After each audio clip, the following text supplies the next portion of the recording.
Okay, you gorgeous being. Congratulations on making it to another week, you resilient minx, you. So, what I want to talk about today is not an idea that I have entirely fully formed. So, I'm going to try to work it out with you as I try to understand it myself. It's one of those things that continues to be in the paradox of both and. And if you've been around me at all, eventually you will hear me say the paradox of both and. Our culture really loves to convince us that it's either this or that. You're with me or you're against me. It's up or it's down. It's right or it's wrong. And our own minds love that framing because certainty feels good. Certainty gives us the illusion of control.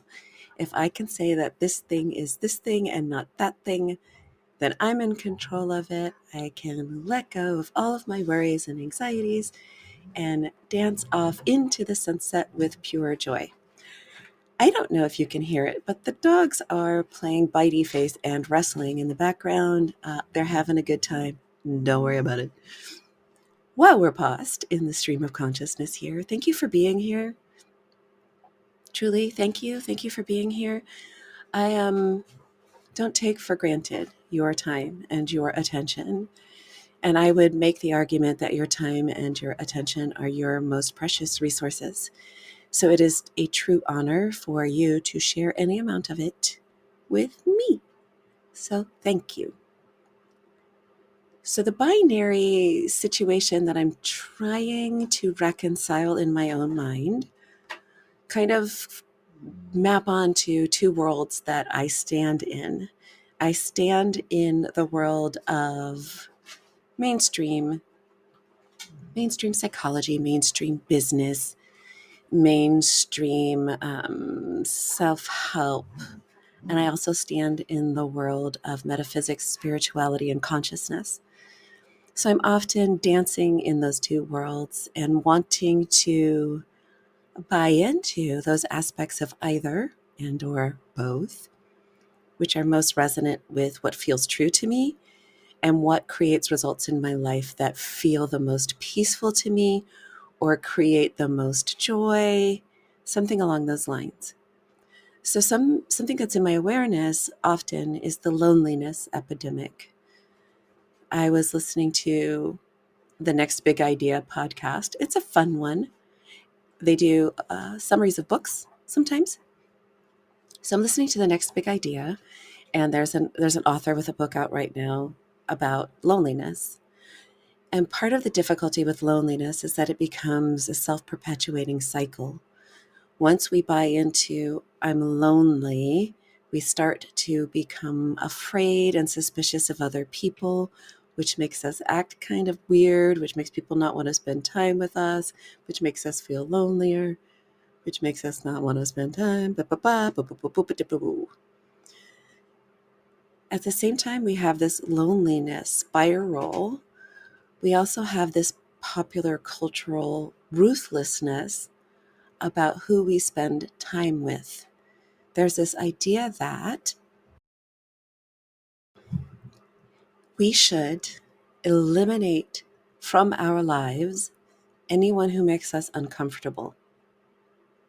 You may be protesting my use of language. It's phrased as, that person is toxic, cut them out. Loneliness epidemic, that person is toxic, cut them out. So what that can do is, first of all, further and further isolate people who are earlier in their recovery from the trauma of their upbringing. Anyone who's different, whether it's their neurodivergence, their social identity, their gender identity, their racial identity, fill in the blank identity, their political affiliations, whether they smoke or not, that person is toxic, cut them out. That's good advice in as much as there are some people who are going to be very, very bad for you. And there is truth that we become like the people we spend time with. There's the Jim Rohn quote, you're the average of the 5 people you spend the most time with. There is the research in social psychology that the people around you are contagious. That's real. That's true. If a friend of a friend gets divorced, you're more likely to get divorced. It's not even your inner circle, it's your circle.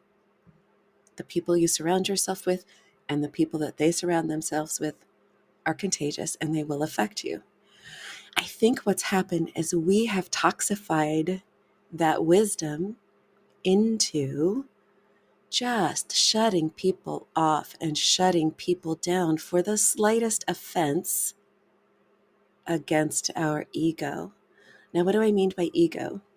I mean ego in the Buddhist sense, not the Freudian sense. So in the Freudian sense, you have your id, your ego, and your superego. And the id being your lower base impulses, the superego being your controlling conscious socialization, and the ego being the balance amongst them. Not that. We all need an ego. We all need a sense of self to some degree in order to function. In order to function, you have to have some sort of sense of who you are. So I'm not talking about that ego. I'm talking about the Buddhist sense of ego, which is the personality that we have encrusted on top of our true essence. If you can imagine like a little circle, like a little ball, and all of our thoughts and feelings and experiences and the way that we've added meaning to them begin to pile on top of this ball until the ball gets bigger, bigger, and bigger, bigger, and bigger. Ooh, I just thought of a better one. It's like a snowball rolling down a hill. That stuff, our personality, that crust, our ego, is not necessarily created from the trueness of who we are, from the essence of our spirit, from our most enlightened selves. It's created sometimes from the trauma that we've created, the programming that our traumatized family gave us, the desire to fit in, the desire to control, all kinds of icky, yucky stuff. So we have this personality that is not necessarily created out of the truth of who we are, and we begin to cut people off based on their personality because of our personality. It's as if we are people wandering around in spacesuits, and when someone else's spacesuit bumps our spacesuit in the wrong way, we decide to throw them out and forget that there's a person inside of there. There's a person inside of there. So yes, we be like who we be with. We become like who we spend time with. Emotions are contagious. Attitudes are contagious. So that being said, yes, it is wise to have some discernment about the people with whom we spend time. The paradox of both and is, let's not throw the baby out with the bathwater. If you are not American or you don't know the origin of that particular colloquial phrase, back in the day when people didn't have hot and cold running water, they would heat up the water and they would all take a bath in the same water, starting with the oldest male and then going downwards to the youngest female. So by the time you put the baby in the bathwater was often like really, really dirty. So you couldn't see the baby. Don't throw the baby out with the bathwater. So the paradox of both and is you do want to curate the people with whom you spend the most time. But I've been thinking about, rather than cutting people out, I think it might be helpful to focus more on adding people in. It's an idea that people in the nutrition space are using these days to try to combat diet culture. Diet culture has been a long time about restriction, about cutting out. Want to be healthy, eat only meat. Want to be healthy, cut out all meat products. Want to be healthy, don't touch a carb. Want to be healthy, live on air and fruit. cutting things out. And lately, the new messaging is around, don't worry so much about what you're cutting out. Think about adding more vegetables. Start your eating with a whole bunch of vegetables. Add more vegetables and let your health evolve from there. So I want to apply that to this idea that we become like the people we spend time with. We be like who we be with, to adding more people in rather than cutting out Lucy, who may just be a little awkward because she's gotten lonely because we had a pandemic and we all text each other instead of calling. Hint there, you will feel lonelier no matter how many people you're texting versus how many people you get to hear their voices. Texting, lonelier than phone calls lonelier than face calls lonelier than spending time in person. So rather than cutting out people who may be socially awkward, who may not share all of your beliefs, who may weigh more than you want to weigh, who may make less money than you want to make, add more people. Listen to podcasts of inspiring people. Buy books, biographies about inspiring people. Go make friends in a different arena of your life. If you are surrounded by people who, for example, are just really content to go to their jobs and then come home and watch TV all day, okay, great. You don't have to never see them. But if you organically add other people who like to go rock climbing after work, then you're going to have a better balance. You're not going to see that group of people every day because on Tuesdays and Thursdays, you're out rock climbing after work with this other group of friends. So you don't have to get into this toxic judgment. And that's really the bottom line of where I think it was starting to hurt my heart. I've been following this rabbit trail. If there's an author, Dr. Benjamin Hardy, who wrote a book which I think has a really great idea about future self. And it's about rather than living from your past, it's living from your future self so that you make those choices in the present. Brilliant. So then I started going down the rabbit hole. And then he has this other book, 10X is better than 2X, or easier than 2X, which he wrote with, co-wrote with another person who is a business strategy coach. I think it's the guy from Strategic Coach. And that one gets a little toxic. It's 80-20 principle. Cut out the 80% of things that are not serving you towards your impossible goal. Okay, cool. Yes. If you want to have big results, you're going to have to make big changes. But it starts to get super toxic because rather than looking at your environment, which includes the people in it, with the eyes of love and generosity and gratitude, we start to look at them as either assets to our selfish ego-based goals or obstacles to our selfish ego-based goals. From my point of view, if your goal is to learn the truth of who you are, which is that we are all one beautiful, gorgeous being, that there is no you, there is no me, there's only a giant we doing the best that we can on this gorgeous planet of ours.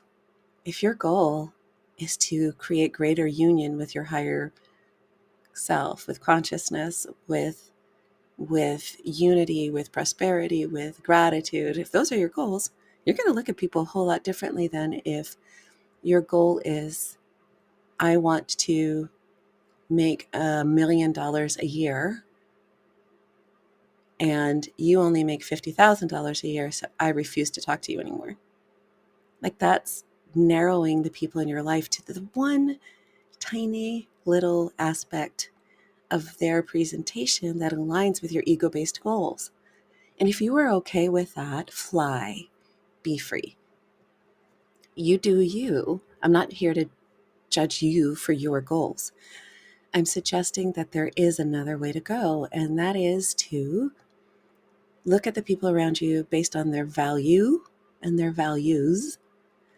And if there's a gap, if you are noticing that there's some part of your aspiration that you're struggling to achieve, rather than saying, I gotta cut off the dead weight. Maybe it's better. That's a judgment. There's an opportunity to expand your circle. Expand your circle so that if you're going by the 80-20 principle, right? If you have 10 friends and you're going to cut out 80% of them in order to surround yourself with the 2% of people who are in alignment with your financial goal, that's pretty harsh. But if you have 20 people in your life, then you're able to surround yourself with more people who are in alignment with your goals without harshly needing to just distance yourself from those other people.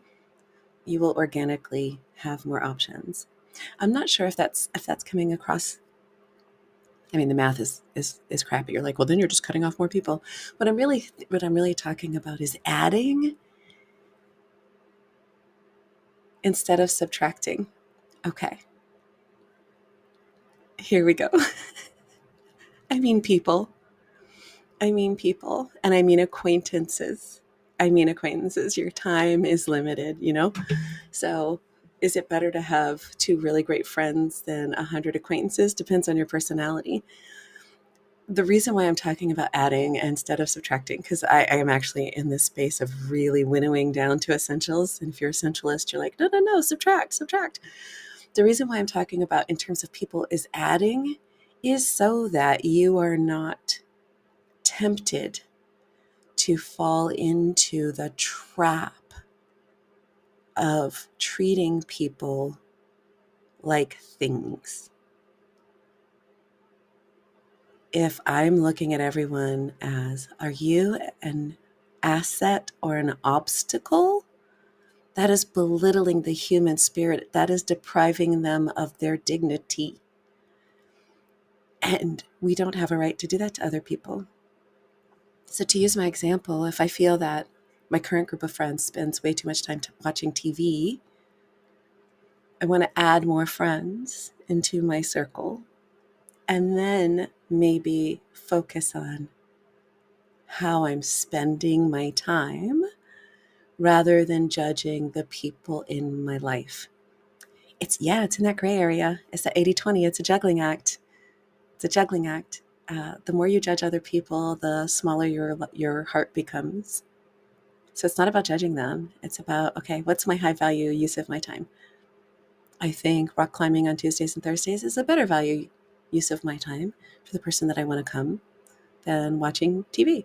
So in that case, you could even be like, hey guys, do you want to go rock climbing with Lucy and Jamil and I? And then they have a choice too. Okay. You be like who you be with. So yes, choose carefully who you be with and find the kindest, most generous way to make those decisions to save yourself and others from falling into the trap of treating other people like objects. Other people are not a problem. They're not assets or obstacles. They're just another version of you. They're just a sweet little being wandering around the world doing the best that they can. You know who else is a sweet little being doing the best that they can? You are. You saucy minx, you gorgeous being, you fabulous person. You are amazing. That's who you truly are, is this really beautiful, wonderful person. And anything that isn't like that is like some icky, sticky stuff that got added onto you by your past. Let that go. Shake it off. You don't need it. Live from your future self. Be kind to everyone around you. Be kind to yourself. And start moving forward toward the goals that make your heart sing. Because you're whole, perfect, and complete just the way you are. And yeah, you deserve to have good, fun, awesome stuff. All right. Wow, this turned out longer than I thought. Until next time. Hello, beautiful humans, and welcome to the Mental Wellness Wake Up Show, a weekly podcast where growth minded, creative people come to learn best practices from both spirituality and psychology that create lasting well being. I am your host, mental wellness expert, improvised acting teacher, therapist, and coach, Dawn McMillan. Let's get to it. I am so honored that you share time with me. If you've listened this far, then something here was of value to you. Would you please be a friend of the podcast and share it with at least one other person? The podcast is available on most platforms, including YouTube, and I need your help to get the word out. So please like, subscribe, and share, and a 5-star review on iTunes would be chef's kiss. Thank you so much. See you next time.